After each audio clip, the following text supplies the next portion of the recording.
Oh, Aaron Rodgers. Stop acting surprised 2 years in that I mess up the English language. They told me to put my hand down, and everybody made a big deal about it. Well, yeah, but I'm an athlete and you're a thrower, so I can do both at least.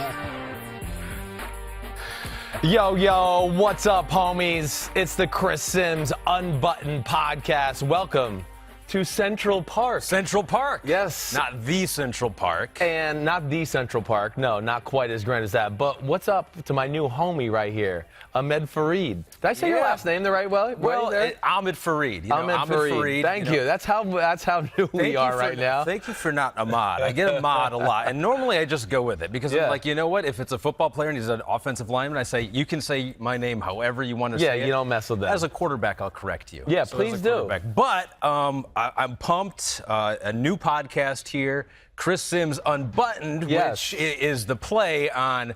I mean, you've got your own style. I mean, of course I'm buttoned up here underneath. I'm a little, thank you, please. I mean, buy into the podcast already. Jeez, Louise. If you're watching on YouTube, which you can do, youtube.com/NBC Sports, or on our website, NBCSports.com, you see I just went top button. Yeah. And it looks terrible. Right. It looks awful. Well, how dare you? You look really handsome. No, this is not a good look for me. But is it a good look for me is what I want to know. You pull it off, and I don't know thank you very much. You don't know how. Yeah. Well, one of my bosses here at NBC does not like me pulling it off. I'm just going to let you know. I'm not going to say his name yet. We'll introduce you to him later. But he is constantly giving me a tough time. Go ahead. You can unbutton that. Well, the shirt has shrunk. I bought it like 5 years ago, and the shirt has gotten smaller. Or your muscles have gotten bigger. I've worked out my neck. No, you don't have muscles. I know that already. Sorry, Slugger. So Chris Simms, Ahmed Fareed, this is Chris Simms Unbuttoned. So the day one, this is the debut episode of a new podcast. Yep. What is the goal? What are we supposed to do here? The goal is to, talk football and have fun. I think that's the goal, right? I mean, it's a Monday podcast. This is what we're going to do every Monday. Reactions to the weekend. We got a lot of stuff to react to from this weekend, whether it's just news or combine stuff. But I think that's what we're here to do. And see, this is why this is awesome.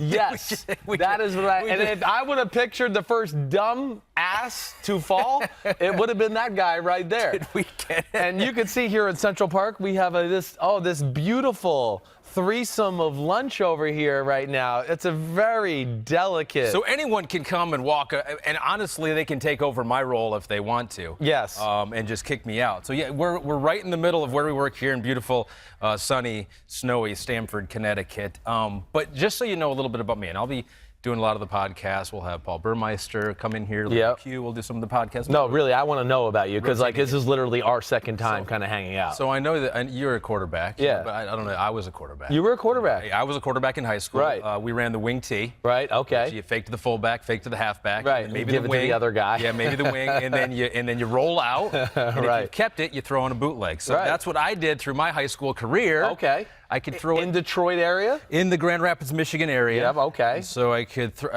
I would say max throw, if I was to go in the combine, 35 yards. 35 yards. I was 35, maybe 40 with the wind in my back. Okay. All right. Well, we're going to put that to a test at some point now that you've said that.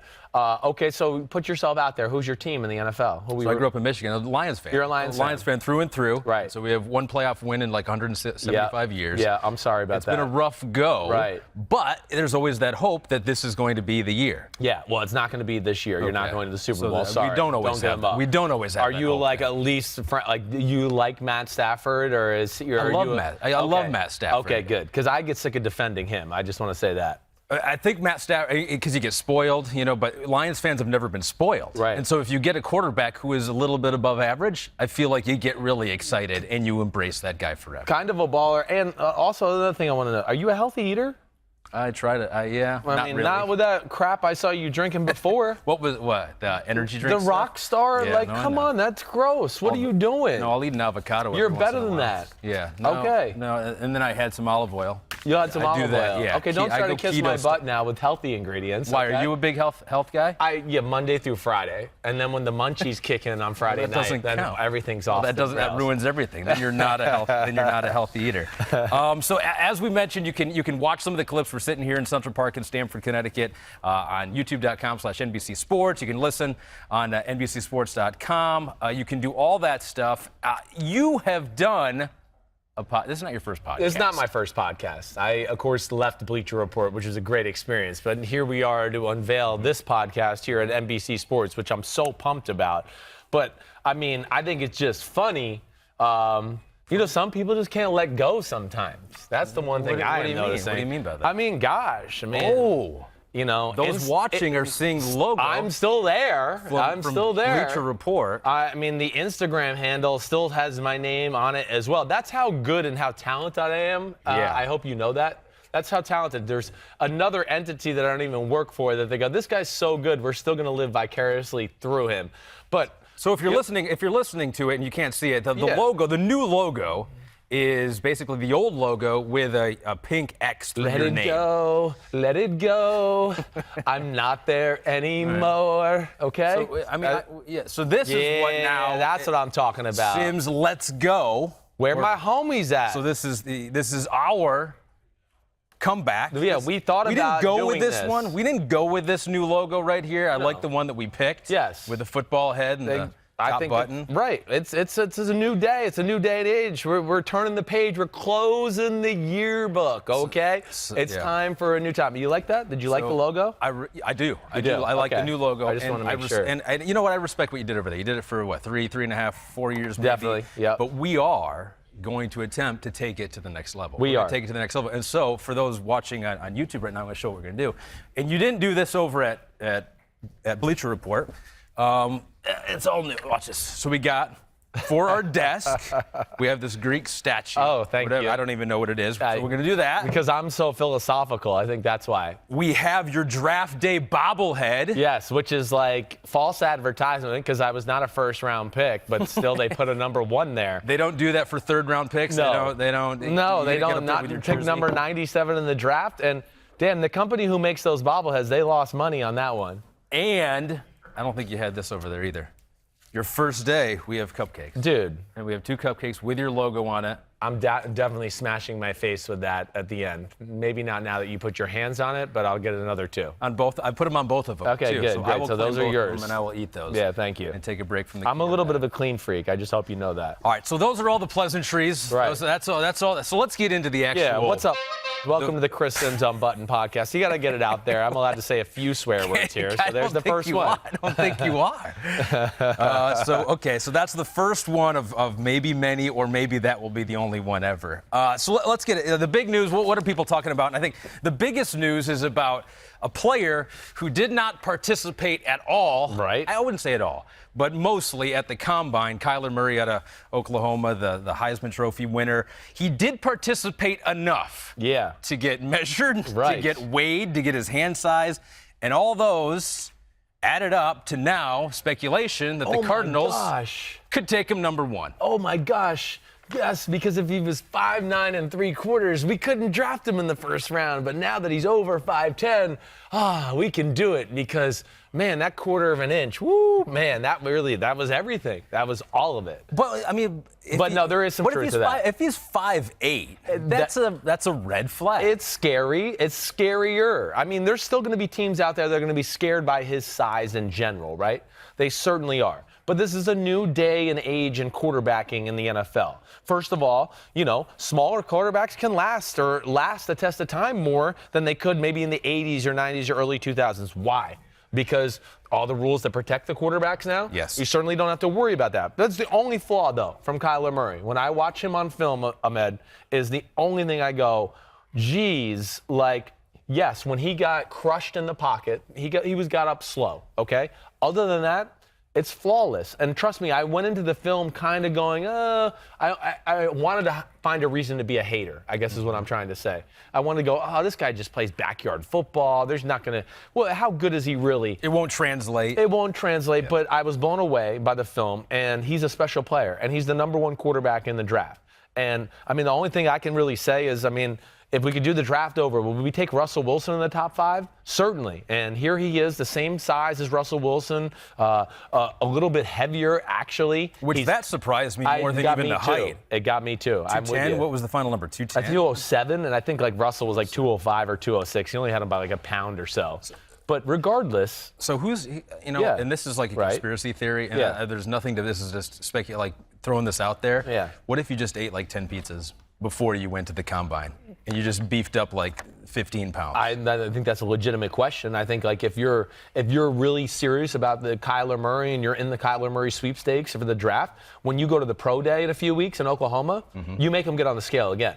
Because you go to see, was this fake weight? When I was at the combine, like guys would walk around with a gallon of water around them, and then, you know, they'd be chugging water all the way leading up to the weigh-in, holding their pee, literally, continue to chug, and then they'd get on the scales and weigh a number that really wasn't their real number. I had a quarterback who I went to the combine with who outweighed me by 12 pounds, and then a week later, he was at a visit. We both went to the Bears. I'm not going to name his name just to throw him out there under the bus, but this quarterback went there the day before I did, and I weighed more than him the week later, even though I was 12 pounds less than him at the combine. But once you have that combine number up there, it's stuck there, and you're good. And it's smart. It's gamesmanship, but I certainly would be part of the conversation with Murray. I'm not going to make you name his name, right? But what was his name? Kyle Bowler. Oh. Yeah. Kyle Bowler's a good dude, but no, he's There's awesome so much combine. money on the line. There's so much money for Kyler Murray being 5'8". I mean, who knows? You've seen those things where you can you tape your ankles in and you hang upside down. Yeah. Like, what's to stop a player from doing that for 24 hours straight to get an extra half an inch? Right. I know. Inches matter. I don't even know if that works. Inches matter, okay? But Kyler Murray is special. He really is, and it's going to be the big thing. And, of course, the big talk and conversation is he going to go number one to Arizona? Well, now it seems almost like a certainty. It almost doesn't even seem like talk anymore. Multiple reports that Cliff Kingsbury, I mean, you heard the quote from back in the day when he was in college about Kyler Murray when they were preparing to play Oklahoma. He clearly likes him, recruited him, wanted him badly. Yep. And from all reports, wants him badly again right now. And if you're a team, you know, he's not calling all the shots, but you bring him in as the offensive guru, you're going to give him the quarterback he wants. You would hope so. It almost seems like, I mean, Kyler Murray, great decision not to throw because he's cemented himself into that number one spot, it seems like. I mean, he certainly has vaulted up there. And I think that, you know, anybody that's got into in the depths of studying him, I feel like they're going to feel the same way I did. They're going to go, whoa, like, this guy's better than I thought. He plays the position true to form, and then he has special attributes. In the first round and top 10 picks, it's all about elite traits. And Kyler Murray has two elite traits.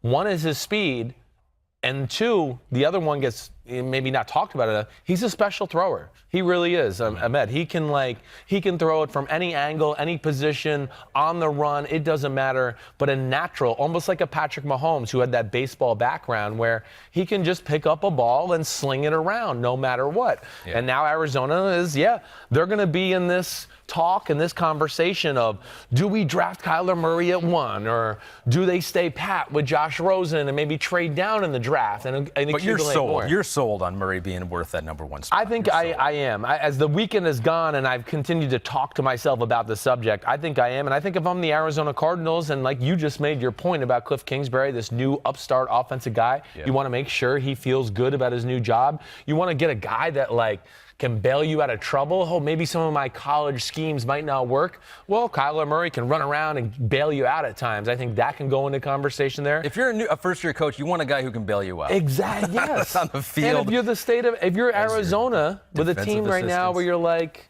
our best players are Larry Fitzgerald, who's really at the end of his career, Patrick Peterson, who's still awesome, but definitely going to be starting that downslope, right? Because he's a year 8 or 7. I can't remember exactly. I'm around there. You need a playmaker. But you need a guy and is going to sell jerseys and give the fan base like some pizzazz and go, damn, we got to go watch this guy because he's special. And I think that's what Kyler Murray can bring in the organization. I think that'll play into this whole scenario too. So for the longest time, it was Dwayne Haskins. I thought Dwayne Haskins is the guy. I had no problem with you like that? It's good. It's going to be good. No problem. Put it on your tab. Here's our coworkers if you're watching. And they're going to quickly learn that between the time that we're taping this podcast, if you don't want to be ridiculed by Chris Simms, you're not going to walk It's going to be dangerous. It's going to be very, like these three. Can we get the jib on these three over here having the intimate lunch at Central Park here? Yeah. Oh, look at these. Friends having lunch. Oh, just having lunch. Oh, cheers Let's as do well. A podcast. I'll raise the glass to that. I like it.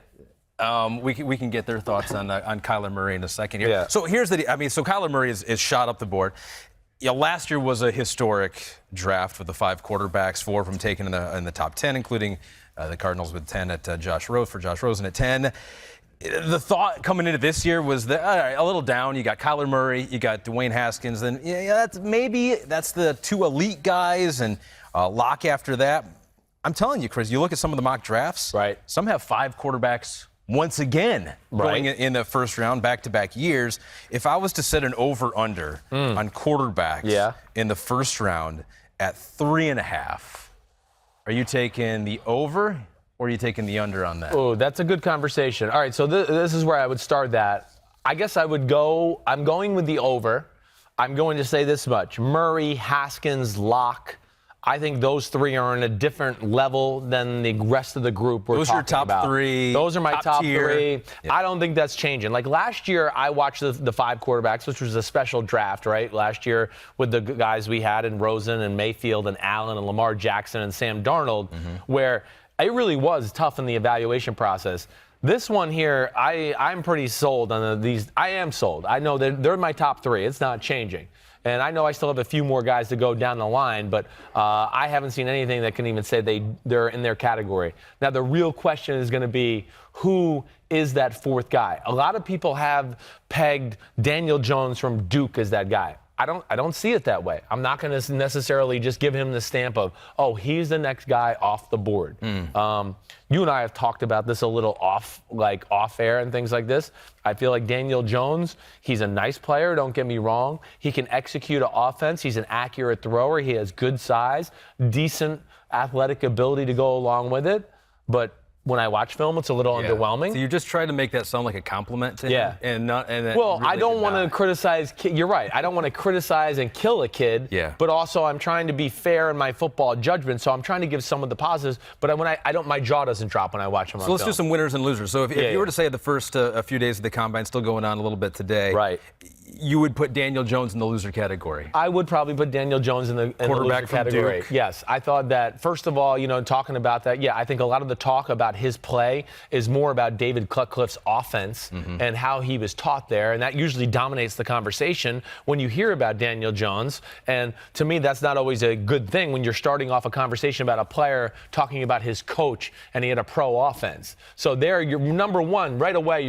Is like signals out there going, he's not that talented, but here's some other things we're going to talk about that talk glowingly about him. And that's fine, but it still goes back to talent. So, yes, I think that the way he threw the ball at the combine was very underwhelming. I thought some of his drops were unrealistic, too. So, underwhelming enough because there's a lot of people that have him first round, maybe even top 15. Yes, I think that's crazy. Underwhelming enough to drop out of the first round? I mean, again, I think ask me that question maybe in a week from now to where we get that. I'm asking you the over/under of 3.5. Yes, but I'm going to take the over of going 4. You will still take the over. I'm going with the over, yes, but I'm not saying it's definitely Daniel Jones as number 4. I think Ryan Finley from North Carolina State could be that guy in that conversation.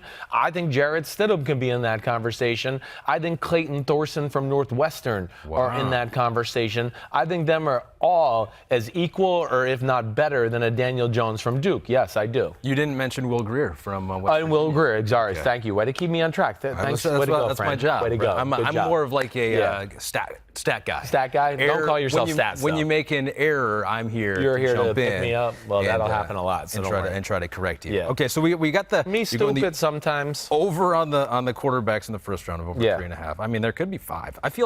I almost feel like we're at a stage in the NFL where every year there's going to be like 4 or 5 quarterbacks taken, not because they're worthy, they're talented. This teams need quarterbacks. Yeah, I agree. And they hope to catch lightning in a bottle in the first round with one of those guys. You're exactly right. And again, there's going to be a lot of things that play into that in free agency. Hey, Jacksonville, they signed Nick Foles, which is being rumored to be talked about, right?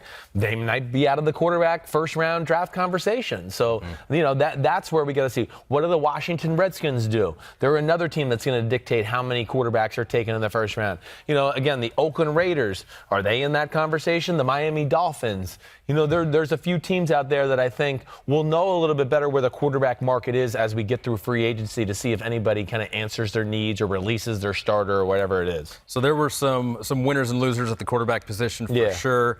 Let's go through a few more winners and losers here because I think there were some clear winners and some clear losers. One clear winner for me, Oreos. What? Cookie the Oreos. Dude. Not the double stuffed. Double stuffed. I want to clarify because I think single stuffed, not worth your time. You're crazy. What are you talking about? Double stuffed, so I wouldn't even touch double stuffed. Would not even touch it. So Quinnen Williams, right, the defensive lineman out of Alabama, impressed at the combine, right? Yes. People liked what he did. They thought his workouts were good. Freak show. Comes out now, before his workouts, 4 double stuffed Oreos. I love it. He's a huge fan. He gave them up to train for the combine, but then right before he did all the 40-yard dash, all the different 4 double stuffed. Get in your comfort zone. I like that. First of all, I grew up on Oreos, and I used to have fun with guys when we would work out, and maybe I'd beat them in bench press. I'd be like, yeah, Oreos outdoes creatine once again. So awesome. You're on board. I am on board, not with the double stuff, but I love Oreos. There's not a better cookie on planet Earth than Oreos. There's not. It's the leader in the clubhouse. Dunking it in milk or just dry. I'm all in. You do have to brush your teeth immediately there. But you definitely do. Just, right. You have black Oreos over your teeth for the rest of the day. But your Quinn. Yeah, the Oreos are my winner. Oreos are a winner. I feel like that's good marketing. Well, for them. I mean, I think he was, and Quinnen. Yeah, Quinnen was amazing. I mean, I think it really just to play off of that, the front 7 in general. I would argue that what we saw yesterday is Sunday workout, which is when all the front 7 guys, D linemen, linebackers, all worked out.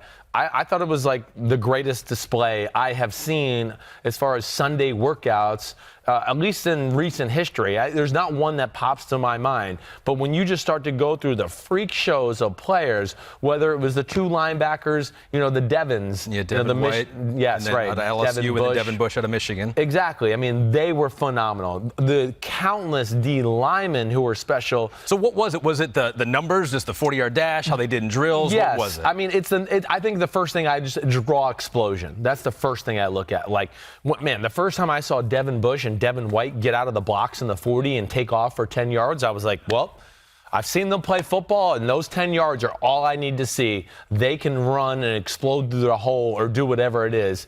But just the way they look in their spandex, certainly part of it. I'm a big legs and butt guy. That's how if you got legs and butt, if you look at most good football players, they have a nice butt and unbelievable legs that make them special players. So if Chris Simms is scouting the combine, you go there, you look at them in their spandex, and then you leave. I'm good. I've seen all I need to see. I'd like to see a little results, but yes, legs and butt are a big thing, certainly. I mean, Saquon Barkley, let's just start last year. You could have seen him walk into the building and then left. I would have been I've got he's my top report. 5 pick. I've seen the film, and now I've seen his legs and ass. I'm good. In person. Let's move on. Because you want to see it in person, too, because the camera can lie. Right. The camera can always lie. What about a loser? I know. So here was something that was interesting. I thought Ole Miss, Mississippi State had some of the best athletes that we saw at the combine so far. Wide receiver position, very impressive. All 3 Mississippi Ole Miss receivers. I know. What is Ole Miss? Are they winners, or what is the state of Mississippi? They're losers because I want to go, holy cow! How many studs were on Mississippi and Mississippi State through the first 3 days of the combine? But I want to say the fans, I guess, of these schools are the ones that are losers, because I want to go, man, you have top 20 talent in football, and you're not ranked in the top 20. Right. And that is disgusting, bro. So you're seeing, what do we describe what we're seeing? All right, we got to go up to the monitor for this one, okay? I mean, this is off the chains. We had our first double back. She saw that we were on air, and she's I'm not coming down there. I'm going somewhere I can else. do this a different time. I'd rather not be on the first podcast. So describe what we're seeing for the people who are listening on our podcast. All right. I mean, we're seeing A.J. Brown and D.K. Metcalf with no shirts on, flexing. And A.J. Brown, who is absolutely a specimen and had a phenomenal workout, has been totally, dwarfed, and just nobody's talking about him because of, can I draw on this thing yet? Okay, there's no Telestrator option, but that doesn't even look real. For those who are listening, Chris is touching DK's abs. I really want to touch them in real life too, multiple times. I want to touch them in real life, and I'm not even joking. I was watching the combine live when they showed this, and my kids and my mother and my wife were all watching, and they were literally like, "Is that real?" And I was like, "Yeah, this guy is an absolute freak show in a respectful way." DK Metcalf was one of the stars of the day. 4.3340. 4.3340. I mean, it's like he's the new version. He's like the 2.0 version of Julio Jones. Yeah. I mean, that's basically what it looked like. And I mean, I heard a lot of people try to compare that to your 6-pack, but To mine? Yeah. Yeah, no, I have one. Yeah, negative. No, you do. You draw it on. If you draw it on and then you Yeah. get the right lighting, More like it can look like that. More like you got a keg. That's not going to help your six-pack back there, but feel free. They're like, why is Chris yelling at me? I'm just walking past here. So the players for Ole Miss, but the teams. You're right. I mean, that's it's a little Mississippi State 8-5. I mean, that's not 4-4 in the SEC. Okay. Yes, right. Ole Miss was 5-7. DK missed half the year with an injury, but 1-7 in the SEC. Not great if you're the state of Mississippi. No, definitely not. You do like the state of New Jersey, though. What? Because year in and year out, yeah. as a guy from New Jersey, the dirty Jersey. Before I visited New Jersey, right. I thought New Jersey, all it was a crap hole? No. Yeah. Pavement. And semi-trucks. Right. That's why I thought the two things that New Jersey has, pavement and semi-trucks. Then I lived there for 2 years. It's beautiful. It's the Garden State? You do have gardens. You have greenery. You have trees. Yes. I didn't know there were trees there, to be honest with you. Right. But I saw trees when I was there. It's a beautiful state. Where did you live in Jersey? Princeton area. Wow, that is a very pretty area. Yes. Yeah, Princeton. It was like Princeton Junction, right by the train. Hey, Jersey football is real. It really is. So, I mean, it's like a pipeline. For a small state, and I don't know if I have these numbers exactly correct. Now, Jersey's a pretty densely populated place, right? But I believe the last time I looked, New Jersey had the 6th most players in the NFL. Hey, you lived in Princeton. One of the first college game ever in our country is Princeton versus Rutgers. Not a whole lot of Princeton athletes. No, definitely not. We're going to talk about, but yeah. So who are some of the ones that caught your eye out of New Jersey? Who we knew they were good beforehand? Rashawn Gary, right? But you feel like now we see them, you're like, wow, they may be even better than we knew. Rashawn Gary, I think, is being overshadowed by maybe how fast the two white Devin White and Devin Bush were at linebackers, how Montez Sweat did from Mississippi State, how talented he was. Rashawn Gary, I thought, was like one of the freakiest workouts of the whole combine. Out of Michigan. Yes, out of Michigan. He's 276 pounds and ran a 4.5. 4.58. 4.58. 38 inches on the vertical. I mean, he really moves like a tight end. That's insane to be running and moving like that. And then if you saw the drills to go along with it, I'm no joke. I would think the way he can move his hips and turn and break on the ball and things like that. That was legit coverage linebacker, good safety type of stuff, let alone a guy that's going to play defensive end and defensive tackle in the NFL. But him, okay, Josh Allen, the pass rusher from Kentucky, he's another Jersey guy from Montclair, New Jersey. And then Dwayne Haskins, who's a Giants fan, grew up in New Jersey, close to the Jets facility. I know he moved to Maryland, I believe, his freshman year in high school. But there you go. You got 3 guys that are, they're going to be in the top 10. And I'm a Jersey guy, and I'm a Jersey meathead, and I'm giving my state a little love. No, you're not a meathead. I wouldn't call you a meathead. I wouldn't call you a meathead. Yeah, good. I wouldn't do that. I've only known you for 2 days. Yeah, well, so maybe day 3, I'll call you meathead later tonight. So you've said that the defensive line, the linebackers, they blew you away. You knew they were good. They blew you away at the combine.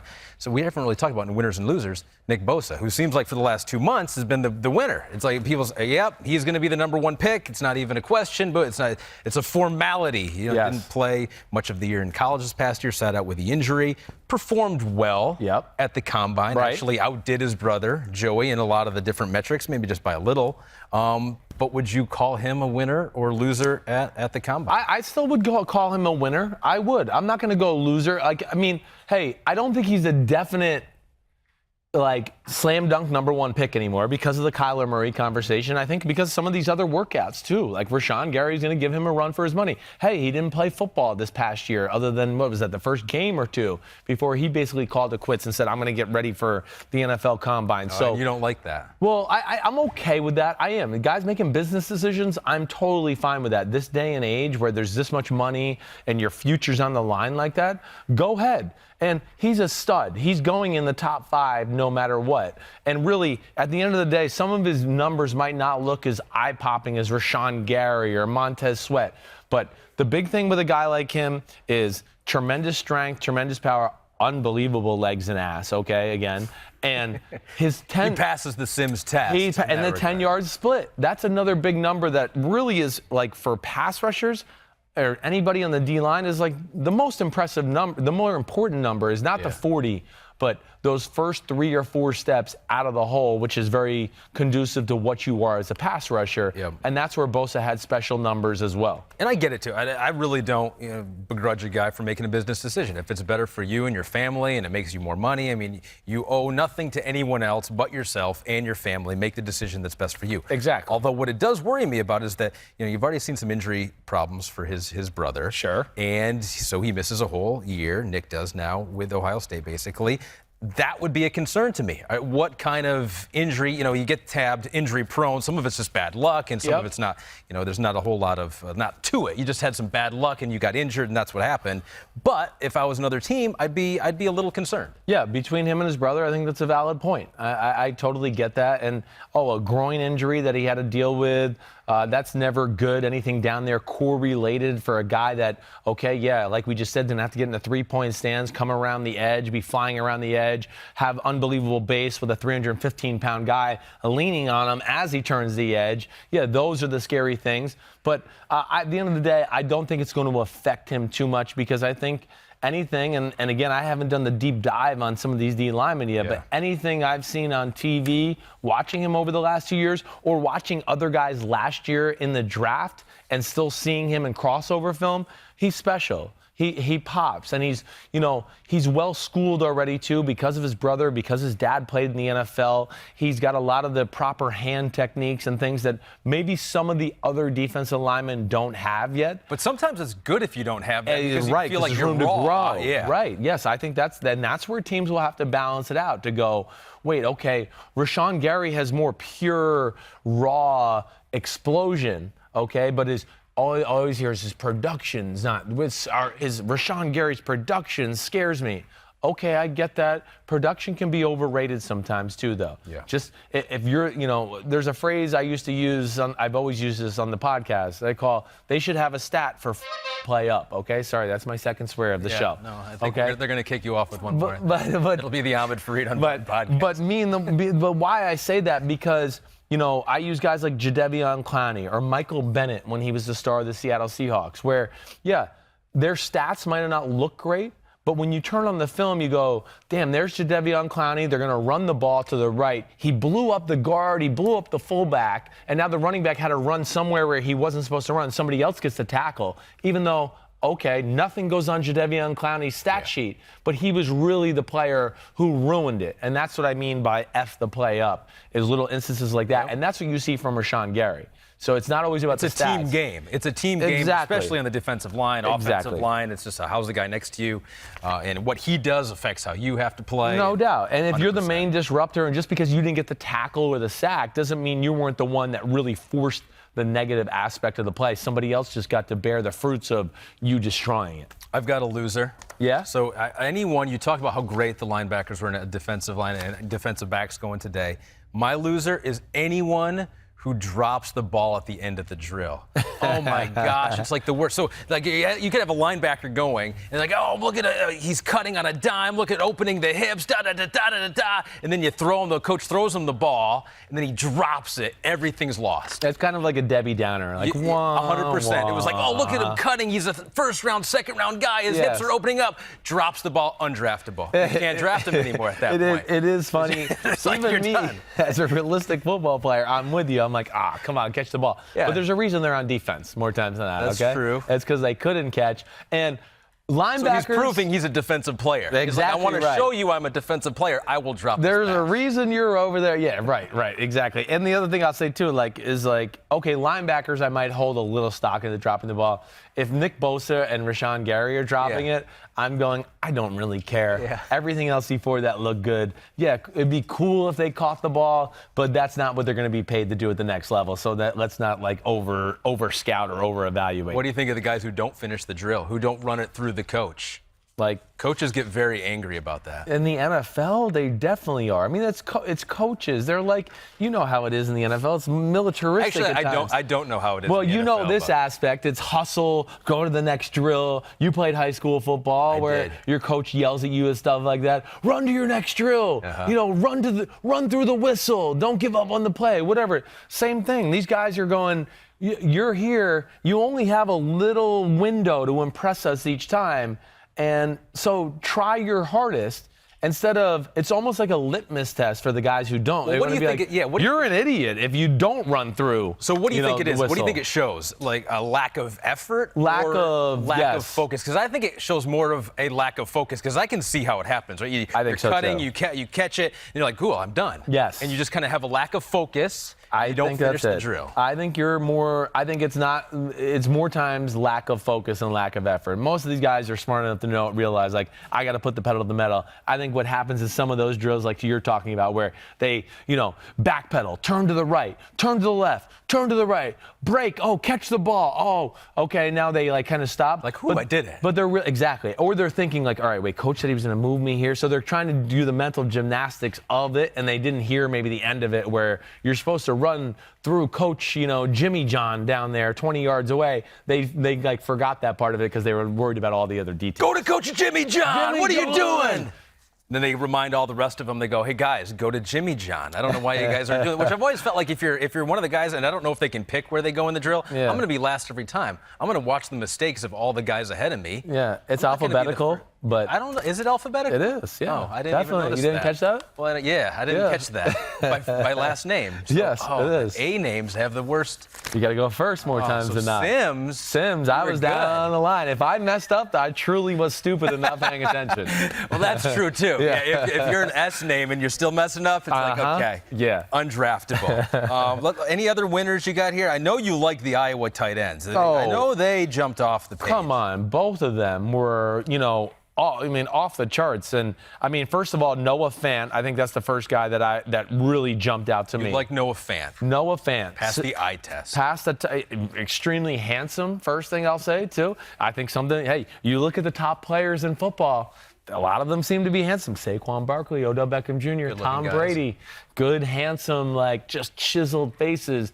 To have that star look. I think Noah Fant has got that. You're not joking. You think there's something to that. I really do. I think if you look at stars in general, Patrick Peterson, $1 Million Smile, Jalen Ramsey, could be a movie star. I truly think. It's just a weird, I think you're just cherry picking the attractive good players. There's definitely some ugly good players too. Don't get me wrong. I feel like if I was a talent evaluator, if you're not the most attractive, it's like a comedian. Right. They always say that. It's like I wasn't a very popular kid in school, so I had to be funny. Yeah. It's like you develop these other skills. Sure. I would go the other way. I would go, let me get the guys who don't look very good because I know they're going to put in the full effort. The guys who are like models, they got like Tom Brady. He's got 50 million different companies. He's got a model wife. So you got other things going on. Yeah, but he's working hard. How dare you disrespect TV12 like that? Yeah.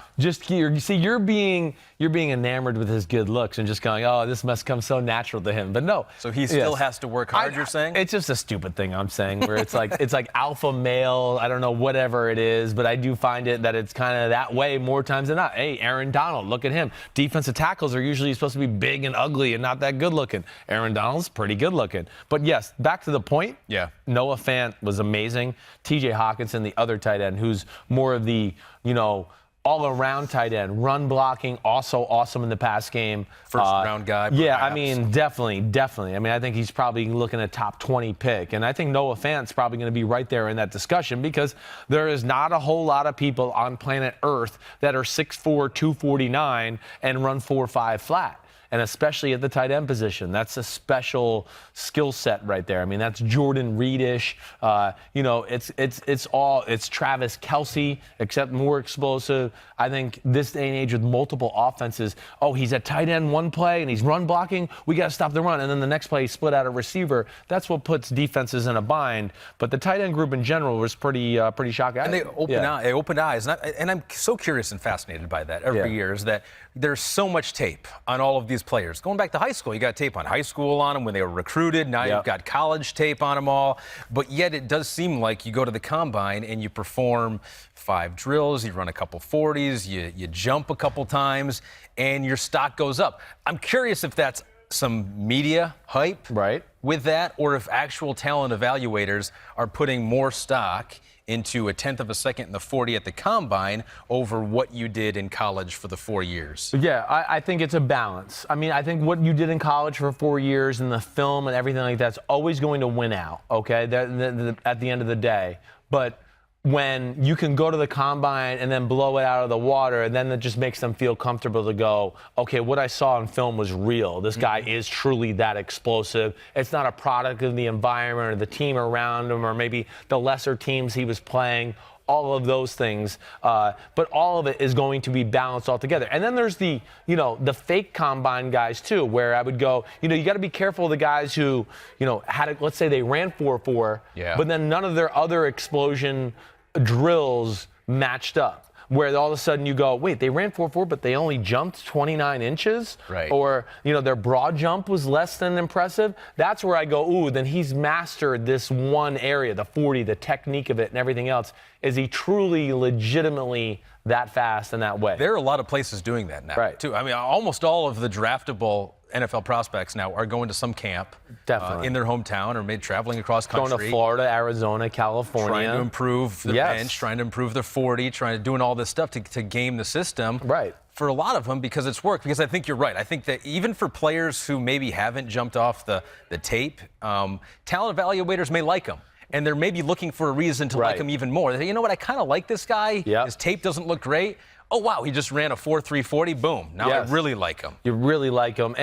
And like I said, like just to bring it back to like Noah Fant, here's a guy, okay, yeah, he ran 4.5 flat at 249. And then the next thing I would look at is go, okay, like, let me see, what is this explosion legit? Vertical jump, 39.5 inch? Like when I see that, I go, oh, the guy's a freak show. It doesn't matter. If he didn't even train for the 40, he would have ran in the 4.5s somewhere. Like he has that legitimate of explosion. When I see the rest of the numbers, a 6.8-1 3-cone drill, that's like a legit like slot receiver in the NFL. So that just tells you to me that he's a special athlete and he's not just master gaming this. Exactly right. Where you're going to see those other guys. You know the two guys we got to give a little shout out to? Who's that?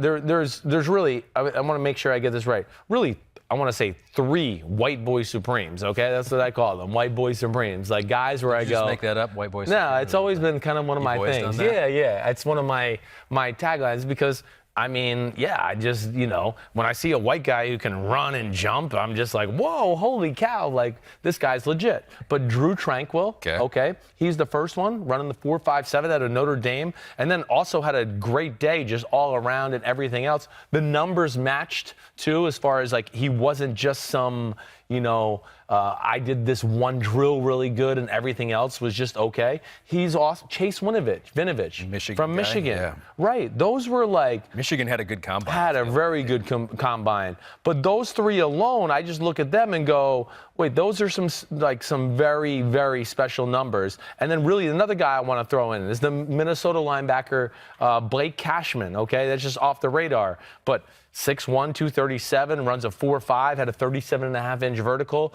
Those guys like that, they improved their stock. Drew Tranquill went from a guy where I think teams looked at him and went, he's a backup linebacker and maybe a special teams player. Yeah. And now when you go to the combine and you weigh 6'2", 234 and run a 4.57 and have a 37.5-inch vertical. You go, man, maybe he's a good Maybe he's better than I gave him credit for. Right. Maybe he's better than I gave him credit for on film. And I think that's where it's special. Right. Yeah. White boy supreme. White boy supreme. And you know who's another white boy supreme? He's a man. I mean, these are all men. But Kyle Shanahan, who hasn't had the results. He got bit by the injury bug last year with Jimmy Garoppolo. You know him well. I do. You got My man Shano. You got to talk with him. I did. I got to talk to him. First interview of the Chris Simms Unbuttoned podcast. Yeah, and it's not more fitting to have my man Kyle Shanahan as that guy. Let's take a look. The debut of the interview segment of the Chris Simms Unbuttoned podcast, Kyle Shanahan.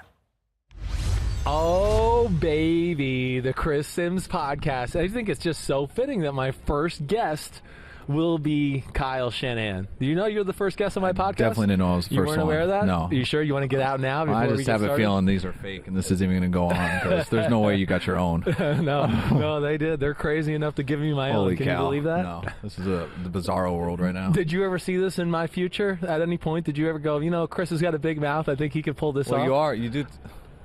Am I allowed to cuss on this one? Yeah, this is my podcast. You're full of shit half the time, so it only makes sense that you're talking for a living now.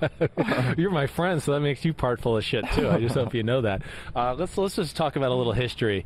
I mean, first off the bat, do you see this picture right here? Oh, my gosh. What is this? Do you remember us having, so many pimples and stuff on our face? I mean, that was the hell? first thing I thought we were cool, and then I look at our faces like we're like in the middle of Accutane there or something. Man, like we are shiny as can be. Like, Accutane. That's great. This is Chris Simms and Kyle Shanahan at Texas when we truly think we have the world figured out, and we're smart, and we're baller supremes, and reality struck not long after that. But man, that's amazing. No, I got very humbled after I left Texas and realized I wasn't the best receiver in the world and not even that cool. But at Texas, you get treated pretty cool. Wait, but you're right. At Texas, yeah. The first day, I'll say this to everybody out there. The first day, I can still remember you and I at school at Texas. We go out for a little party at night on a Friday night, and people are approaching me, and you were shocked. And I remember you said to me, you're like, dude, I mean, I know you're Chris Simms and all, but people around here act like you're John Elway.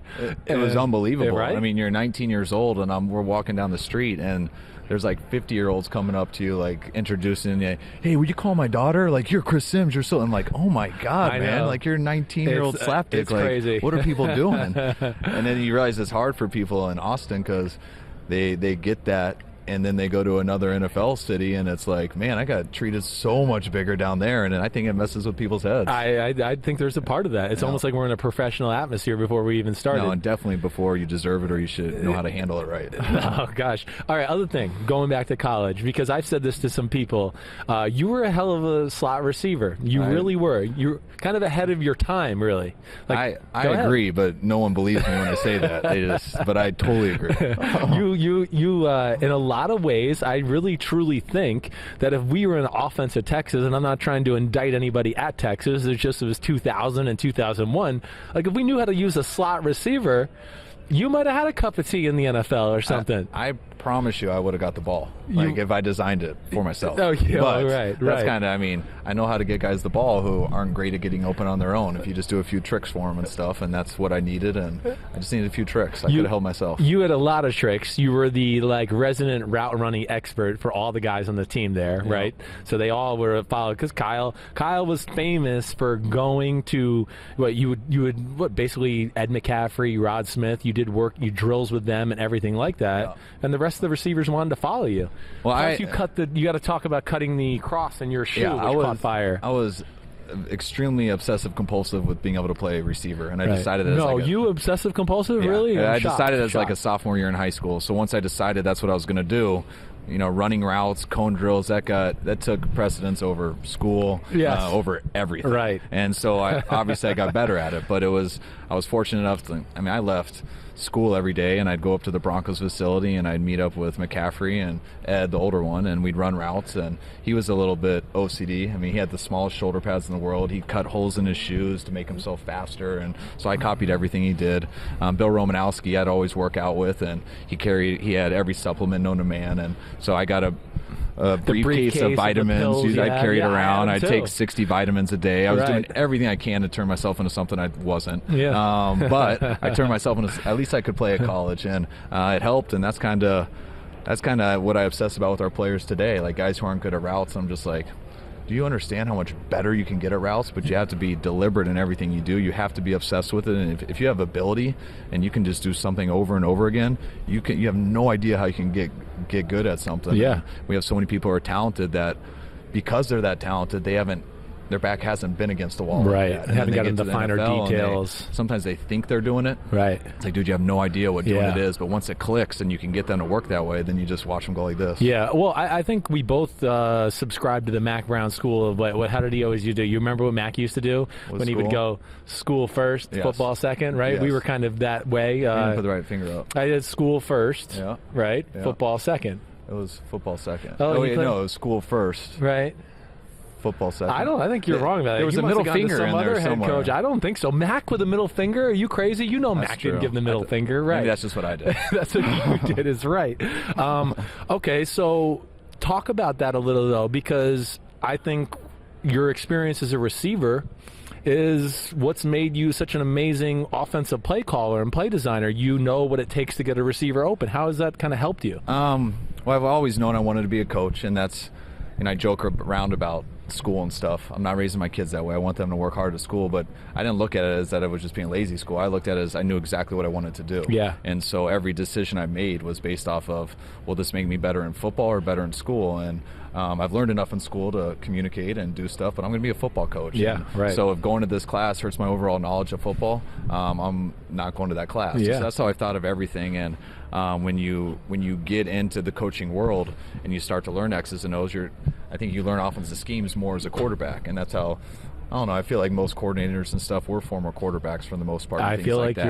I think you're right. one thing that's been good for me is I do think like a quarterback, but everything I do, every route that's in, there are cameras in my room. Like I get up out of my desk, try to figure out how I'd run the route, and then I try to put it in, then I go try to teach it. It's just a lot easier for me to visualize the receiver part of the game, and I think I've been able to learn. I mean, I played quarterback my whole life till sophomore year in high school. Damn. But I can throw I've better seen you now. throw the ball. I mean, you should have been playing receiver from the start. Well, yeah, but I'm an athlete and you're a thrower, so I can do both at least. What a jerk. How dare you talk to me like that on my own podcast? Watch it. You don't have jurisdiction here. I got a microphone, though. That was the other thing. Oh, that's what I wanted to tell people, too, because, and some of my buddies here, that Matt Casey, who produces the podcast and everything, dude, Shanahan, like he would play Madden in college like he was a real coach. Like, oh, that's supposed to work. I ran to the bubble. That run play is supposed to work. And like it was real life. He was like coaching his Madden team, and he wondered why he couldn't win, and it wasn't realistic. No, I've learned that the hard way. I haven't played Madden very much since my wife was pregnant last, and she'd go to bed early, and I would just sit there, and so I'd get online. I mean,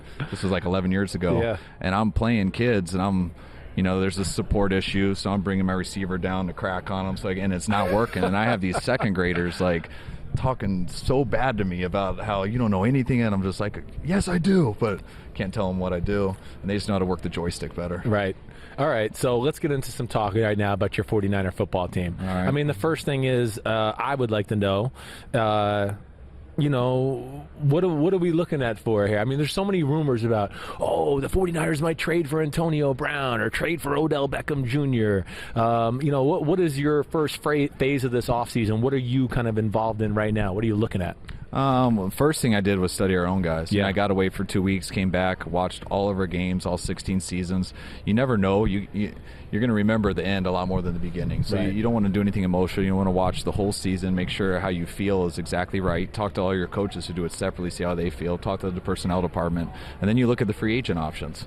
We do want to make some splashes. Yeah. We want to add. We want to be aggressive, but there has to be a person to do that with. And everyone wants to talk about the stuff you just said, but that's the easiest thing for me because I definitely can't talk about people under contract on another team. Yep. But we're looking at all avenues. We would love to get a big free agent. We'd love to have an awesome draft pick. We'd love to make a big trade. We want to do something to improve our team, but those options have to be there. Right. And if we do feel the right options there that helps us not only today, but also doesn't hurt us for next year and things like that, we won't hesitate. But it's those things aren't easy things to do. They're things you got to be patient with. There's lots of different options you can do. And once you do decide something, it's not as simple as, hey, you got this guy. It's, all right, you got that guy. Be excited about it. But that also means you don't get this guy, and that guy. Yeah, so sure. what does that mean to your team? Right. What can you help the most with your team? We're not going to be the best in the league at every single position. We're not.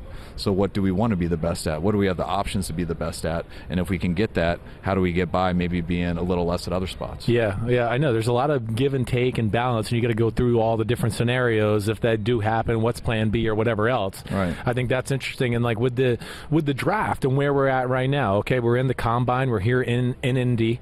Everybody has their own approach. Are you a guy, like how do you approach being in Indy right now? This is your get to know everybody for the first time? How much film have you kind of watched of draft prospects? Because I know some coaches haven't watched any to this point. Right. They're just doing free agents, and then they're going to get into the draft after this. What's the Shanahan approach? I'm personally probably the farthest behind in our building as compared to our coaches and our personnel department. Right. I have an idea on film-wise on the guys we're interviewing. Right. Which shows are scheduled, how many ever there are. But besides that, not much, because down here free agency comes first. Yeah. And that's something you can't go fast on. You don't just study the free agents available. You have to study your own team and the free agents available. And then you got to talk like, hey, if we do go to this free agent, what does that mean in the draft? Because if we go here, you can't get that guy in the draft. So as soon as I like a free agent, I go ask people about the draft, and I might watch some top guys. So you play it all together.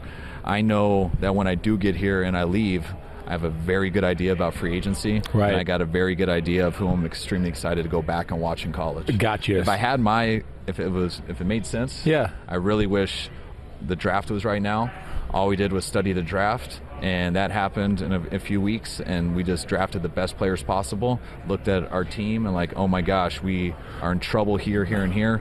Let's go overpay in free agency and solve that, and then it'd be good. The hard thing is you always got to overpay in free agency. Yeah. So whatever it is, you're going to pay more than they're worth. That's just how it works. Right. But what's tough about that, you go do that, and then it's 2 months later, and you're like, oh my God, this guy fell to the second round. He's so much better than this free agent. But damn, we went that direction 2 months ago. That doesn't make sense. We got to go this direction now. And that's kind of the anxiety a little bit about it, because it makes a lot more sense the other way. Yeah, it does. You're actually really the first person. I've asked this question to other coaches and GMs. You're the first person to have that answer, and it makes a lot of sense, really. So you would rather have the draft first here in the next few weeks. You would have spent your whole offseason to that point on that, got that done, and then from there figure out how to fill your team voids and everything. Well, yeah, I mean, it's all. You'd always rather have the younger guy, always. Yeah, I mean, everyone would do that, and especially when you get to free, you also don't want to be in a bidding war, which is tough. And it's not just about it's not that you don't want to pay that guy. That means you can't pay other guys. So, I would love. There's positions we have to fix. Yeah, and sure. we're going to. Right. And there's lots of ways to do that: the draft, free agency, or by trading. Yeah. But you have to do it. You're going to do it. Well, the draft's the one that, when it gets to your spot, you're picking a guy, and he's coming from college. That's the thing that is the most natural and best way to build a team. That's what you would like to do always. Yeah. And then see what's left over and know, hey, let's go overspend for this because we have to. All right, so talk about your team a little bit and just where you're at, just as far as positives, negatives, things you need to get better, positions you feel like needed to be filled in, anything that just jumps out to you right on. Well, I mean, and I just had my press conference, and so I'm not going to. Don't give me that crap. But this is live. I mean, not live, but everyone can hear this. What I can honestly say is I think we could add a position at every position except quarterback. Right. And that is the truth. Right. I mean, there's not one position I'm going to say, like, no, we're good. Now, there's some areas of needs that we have to address more than others. But, I mean, we're 2 years into this, and I'd like to be further along than we are. Yeah. But I also expected to be where we are. Yeah, yes, I wish we won more than 4 games. Right. I think we could have, even with what happened to us. I think there's a couple close games that we could have won and finished with 6. I also think if we could have stayed a little healthier, that would have got us a couple more. Sure. And if we got a little bit more luck, we could have got more. So you're capable of doing stuff, but we knew when we came here it was going to take some time. We wanted to turn it over. We wanted to do that through the draft and through some small free agency stuff, not trying to do a quick fix. I feel like we're right on pace with that. Like I said, I expected to win more games last year. I strongly believe we will this year. Yeah. But what we've done in these 2 years is really build a foundation of what our team is. We've had to build guys with drafts and getting some lower level free agents to where we have some guys now that we can play with. Yeah. Now, I really want to add some difference makers. Are you gonna go to the white cleats again? If it's up, me. Get it done. I want white on white on white. Won I want Super all Bowls white. when you wore white cleats. Well, I got it. You went to black, and they haven't won one since. I'm just telling you. I got it done for one game. Right. And we got blown out. And what game was that? The first game versus the Rams at home. Damn. Yeah, and we looked really good. Right. But we got our butts kicked. And damn. So, I mean, what the hell? It didn't have to do with the uniforms. We didn't play that well. We weren't ready to go, and it just is what it is. But I just hope I can convince Jed that wasn't bad luck. And the fans too, because I'm all about the white cleats. You know how I was. Well, feel free to use my thing. Super Bowls 5 with white cleats, 0 cents. Yeah, just feel free to use that. It's free of charge, just as a friend. Don't worry. Appreciate it. All right, last question because we got to wrap it up, and I know you got to go. Jimmy GQ. I mean, I feel like just as your friend and a guy who studies football, I go like, damn, do you even know the guy yet? I mean, he got to play at the end of the season, and just as you kind of get to know him again, in 2018, he gets hurt, and now it's kind of so. How do you feel as a head coach who's got so much invested in that guy? I feel great to have him. Yeah. I mean, if you have a guy who's got the ability to be one of the better quarterbacks in the league, you should feel very blessed to have that. Right. And that's what we do have. Unfortunately for Jimmy and us, that he hasn't got to play a lot. Yeah. And we got him in a trade. He didn't get to play at New England a lot because he was behind a pretty good guy. Right. When he did get his opportunities, he was unbelievable, although they were limited. He was great in college, so all signs point to that. We were fortunate enough to get him in a trade. You were a fan of him in college. I remember you saying that. Yeah. And then we played him for 6 games, and he played as good as I could ever have imagined. Right. And then you're on the open market. What do you do? Right. And that's not a guy that you can lose. I mean, it was real what he did. Yep. Now, you also know that that's all he's played. I mean, that was a total of like 7 games. So, yeah, that was real. He showed he's got the ability to be exactly that. But he's got to go through some bumps on the roads, and I knew that was going to happen last year. Unfortunately, we lost him in the 3rd game. Yeah. And so he didn't get to go through all that. Right. So he's working out hard now. He's way ahead of schedule, like most of them are, but he is, and he'll be throwing in OTAs. He'll be able to do 7-on-7 and stuff, and he's going to come out there, and I mean, his talent, people can't lie. He has a feel for the game. Yeah. He's working at it.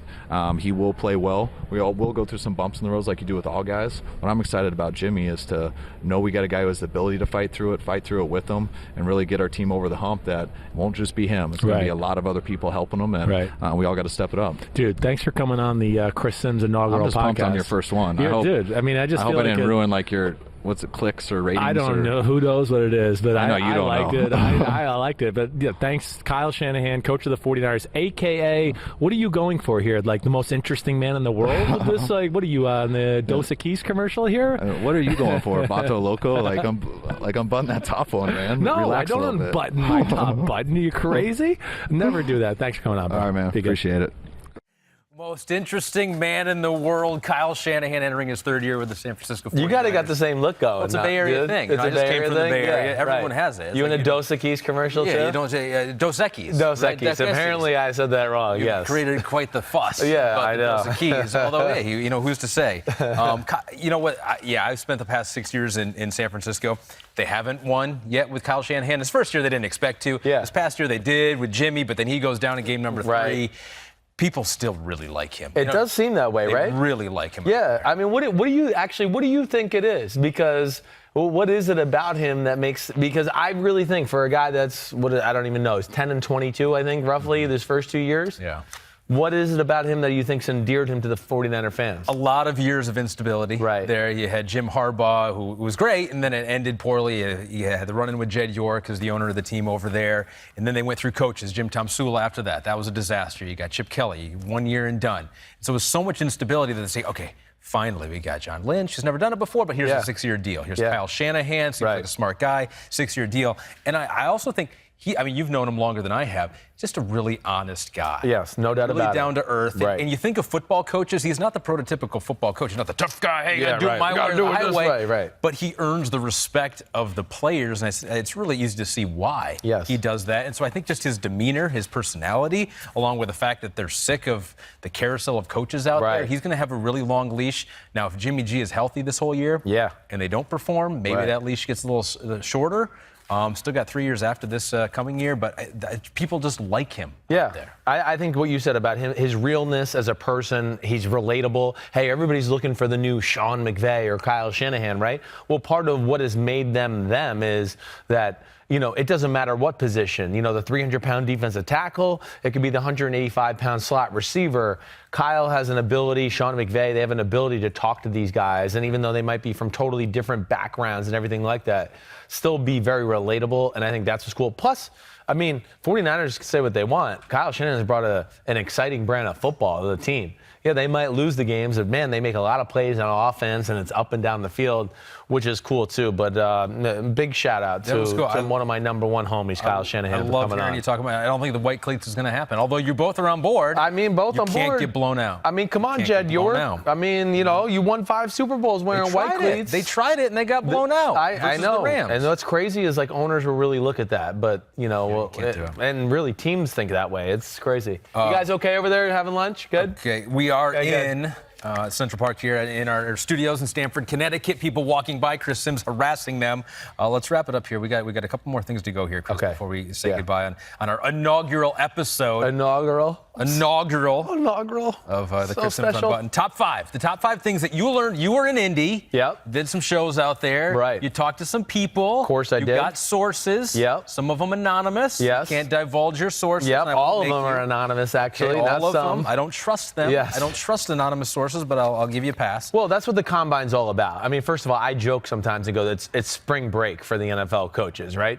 I mean, it's really about the interviews. You see during the actual workouts, a lot of the times the coaches are like 70 rows up in the suites. Drinking water. Right, in the suites where you're not really, they're going to go back and watch these things, but it's really more about the meetings.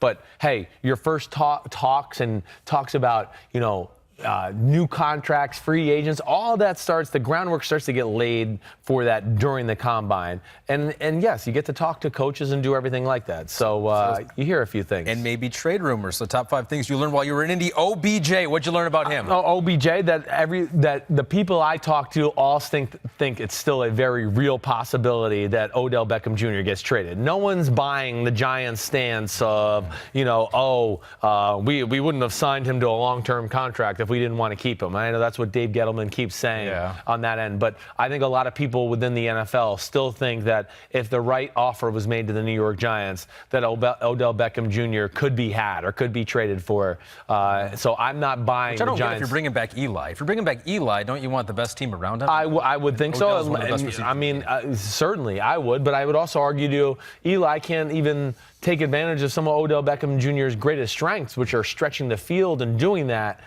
to where Eli's not exactly going to be the bombs-away quarterback. Maybe they don't want Odell upsetting things because he upset things last year with the Josina Anderson interview and all of those things. So I don't know, but I'm just telling you that's a sentiment that I heard from many people during the Combine. What'd you hear about Rashawn Gary? I think Rashawn Gary, I went out with a few scout friends, okay, and of course they thought very highly of him, but I think there's a talk that he is in the conversation for one of the best defensive players in the draft, one of the best defensive players, one of the best players in general in the draft. To where, I think going into the Combine, teams certainly had him in the top 10 for sure. I think after meeting him and after what he did on the field has vaulted him into the top 5, maybe the top D lineman off the conversation in the whole draft altogether. But I do think that there's a faction of people out there that think he has the highest ceiling and has the possibility to still be the first defensive guy off the board. Highest ceiling, like Nick Bosa, drafted ahead of him? I think so. I think that there's a very real possibility that could happen. Yes, I think he's got more position versatility than Nick Bosa. I think he's a more natural, gifted, explosive athlete than Nick Bosa. Now, he might not be quite the better pure pass rusher at this point, but I think the other things people are going to look at, and we talked about it a little, right, where Bosa has been schooled by his dad, his brother. People are going to look at Rashawn Gary, and I know people always go, production. But they're going to go, he's raw. He doesn't even have a pass rush move yet. Wait till the defensive lineman is going to look at him and go, I can't wait to get my hands on him and teach him how to hand fight or teach him a spin move. And then we're going to see what he is. And that's what people are going to get excited about with projectability. Gary. People love projectability. It's why the high school basketball players always were drafted so highly because he could be anything. You mold him in anything. That's why you see busts sometimes in the first round because you go off about the projectability, the elite traits you think, and you can miss. You miss, right? And you're going to miss sometimes. It's not a perfect world as far as scouting football players. We thought he was going to be elite. It turns out he doesn't know how to play. Or he was elite in this, and we didn't take into account that he was so deficient in maybe some of these other areas. We thought he was a little better, but once we got him into camp, we realized, oh, no, he's got some really lot of work to do in these other areas. Finish up with quarterbacks here. Kyler Murray, what'd you learn about him? You've looked at the tape. You were blown away by the tape. What did you learn I think that's saying about him? I think that's the same sentiment I've heard. I mean, some people, and as you heard in the Kyle Shanahan interview, a lot of coaches are in the very beginning of the phases of their draft to where they've maybe seen some highlight tapes, his best throws. So it's either one, coaches haven't really studied him yet. That was the answers I always got when I talked to my coach friends, because I wanted to know, have you watched Kyler Murray yet? And then the other ones that I talked to that had watched him already and already done their deep dive, blown away. So you haven't talked to anyone that has looked at the tape, done their deep dive, and come away saying, you know what, I don't think he's the real deal. There's nobody. It's either I haven't studied him enough yet to tell you, or it was I was blown away. I didn't mean anybody that had studied him and that said, oh, yeah, I got major issues with, A, B, and C in his game. I'm telling you, I was just amazed at how clean his game was and how few little issues I had about his game when I got done. And that seems to be the sentiment going around Indy last week. Sold. Know who's devastated by this? Yeah. The Oakland A's. Oh, they're just devastated. Oh, I know. Well, yeah, why did it's over. So Sorry. Good? Negative Ghost Rider. First-round pick. They don't even get another first-round pick. They just lost it. Yeah. They got to hope that 3 years down the road, Kyler's like, you know what? I made a mistake. I'm going to go play baseball. They have like 79 rounds in the drafts, in Major League Baseball draft. They'll only figure it out. one first-round pick. Yeah, I know. That's all they got. Yeah. So, it wasn't that long ago where people thought it was a foregone conclusion that Dwayne Haskins out of Ohio State would go higher than Kyler Murray. Now it seems like a foregone conclusion that Kyler Murray will go ahead of Dwayne Haskins. Is Dwayne Haskins locked in at number 2? Is that what you're hearing out there? No, that would be the other big thing that I heard. Now, I'll say this just from me personally. I have Drew Lock as number 2 and Dwayne Haskins as number 3. It's very close. It's very close. So I'm not saying it's this huge margin or anything like that, but that is the one thing I learned last week being in Indianapolis for 4 days is that teams there's some teams that view Locke as number 2. There's some teams that view Dwayne Haskins as number 2. But I think that race for the number 2 quarterback is maybe more close than we anticipated going into the combine, or at least I anticipated. I thought I was going to be kind of like, man, am I going to be like the lone wolf in saying Locke was number 2? And like the first 3 or 4, and usually coaches, they know I'm obsessed with quarterback play. They'll ask me about, hey, how'd you have, the top 3 stacked up, whatever. And I would tell them, and I had a number. They were like, oh, yeah, I'm with you. I think, I think Locke is too. And then I had other ones go, I like Haskins a little bit better than Locke. So I just think that's still very much up in the air for that conversation. Yeah. To say also, we also know, like we were talking about Murray with the guys who studied him, I think is number 1. That's interesting. And there's still some things to talk about with Haskins and how fast he ran the 40. He was over 5 seconds. Yes. You're not drafting him to run the football. You're drafting him to throw. You're going to have your complete quarterback rankings coming up on Wednesday's second ever Chris Simms Unbuttoned podcast. Oh, yeah. Second one ever. But I want to finish up with the things that you learned in Indy. Yeah. The quarterback workouts. Were you impressed with how they work out a quarterback at the combine? This is a pet peeve of mine every year, and I'm going to nail it home one more time, especially on the inaugural. Did I say that right? Yeah. Inaugural. After this one, we won't even need to worry about it. Me and the English language, we're not always simpatico, okay? But either way, the QB, the NFL, they got to change the quarterback workouts. It's the dumbest freaking thing I've ever seen. You hate it. I can't stand it. So what do they tell them to do now? You got the football right well, there. So I just get, and it's not even about what they're asked to do specifically. It's more about, hey, you've never worked out with these receivers. We're going to give you 2 throws, and then we want you to go to the back of the line for the next 20 minutes. And then we're going to give you 2 throws with 2 other guys you've never thrown a football to. Can we change that to a degree? I mean, come on. To get a true evaluation of a football player, especially a quarterback, they always talk about, it's good rhythm, good timing. You feel like 2 throws is not enough time to get into a rhythm? No, definitely not. And I think you're actually taking away from maybe the event in general because you're not giving the quarterback the confidence or the feel to go, okay, I'm in a little rhythm now. Okay, I hit a slant route. I hit an out route. Okay, let me throw my rifle in here now for the post or the in cut. I'm going to give it my 105-mile-per-hour fastball.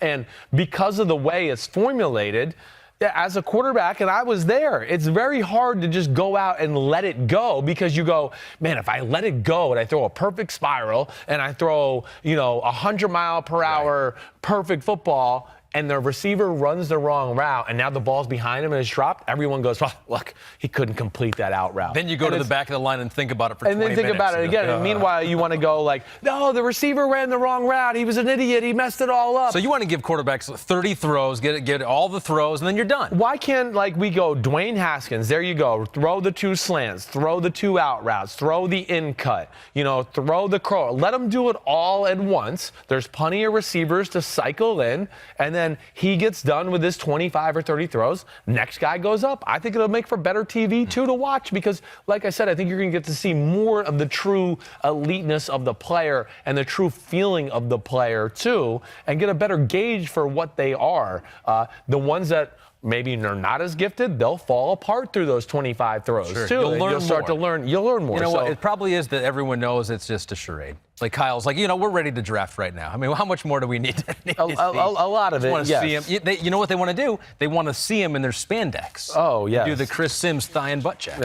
They definitely and do. Anything else on top of that, a couple throws, it's gravy. It really is. We don't it's even gravy. need to see that. Yes, exactly right. No one, I mean, I'll take Drew Lock, for instance. Drew Lock, like, he is a special arm. He played it too safe at the combine. He played it safe. Really? Yeah, because I think he was worried about being, overanalyzed if he missed some throws here or there. So he just kind of played it smooth and made sure the ball was completed. I don't want to see that. He didn't want to look bad, so he just looked okay. Exactly. Yeah. I want to see, balls to the wall. Like, here's my game when it's late in the fourth quarter, and you're going to see my best stuff. That's what I want to see as a viewer, and I would want to see that if I was an evaluator, too.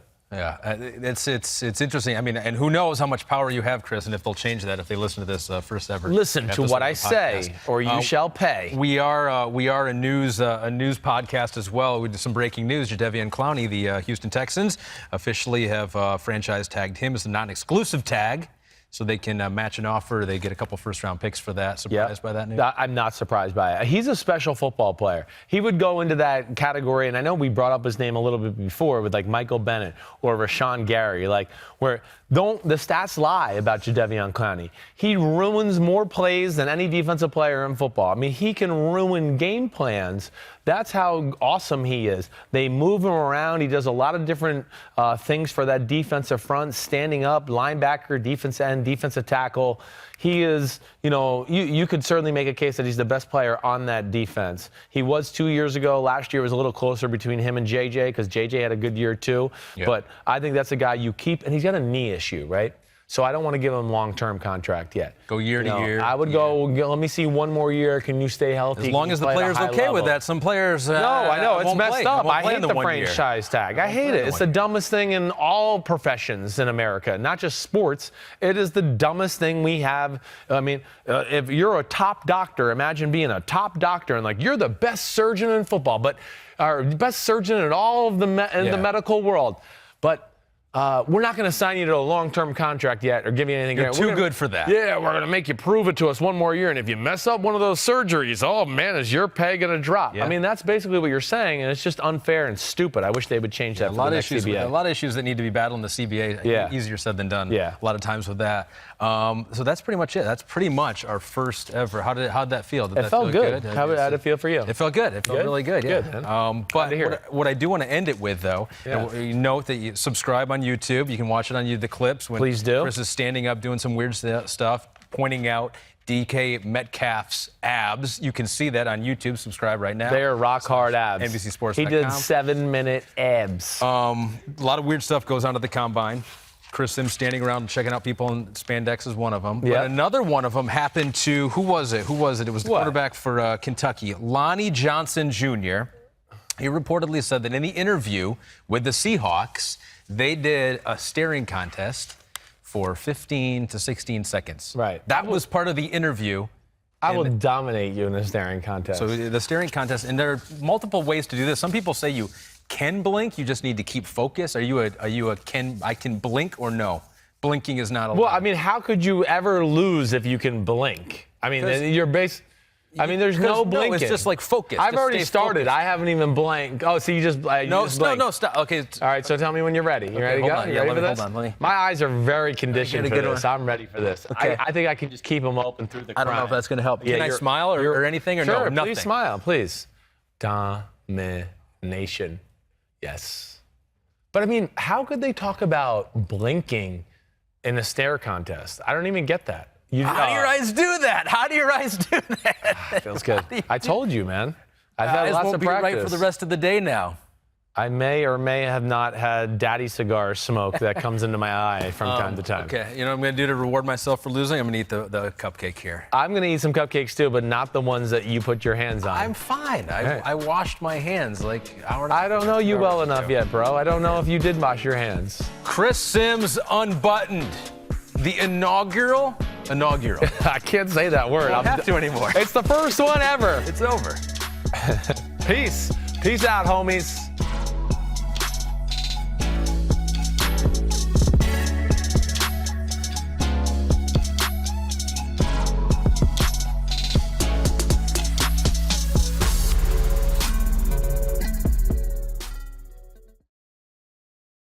Hi, I'm Mike Tirico, and thanks for watching. Make sure to hit subscribe for the latest news and highlights from NBC Sports.